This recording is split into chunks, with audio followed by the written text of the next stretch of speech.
Hi everyone, welcome to legal capital. This is advocate Srika. మీ account freeze అయిందా? బినాన్స్లో కానీ P2P ట్రేడింగ్ చేస్తున్నప్పుడు మీ అకౌంట్ ఫ్రీజ్ అయితే ఏం చేయాలి? లేదు అని అంటే ర్యాండమ్గా మీకు ఒక మెసేజ్ వచ్చింది అనుకోండి, సైబర్ క్రైమ్ నుంచి, that maybe Hyderabad, Jharkhand or Uttar Pradesh or Gujarat, any place from Rajasthan.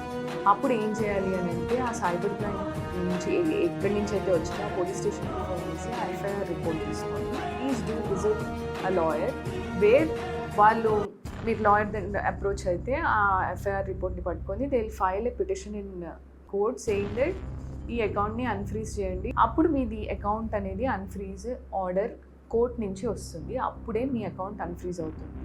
Okay, మీకు ఇటువంటి ఏదైనా మెసేజ్ వచ్చినా కానీ అకౌంట్ ఫ్రీజ్ అయినా కానీ please do visitors on legal capital. We're here to help you. Screen పైన ఉన్న నంబర్కి కాల్ చేయండి. Thank you.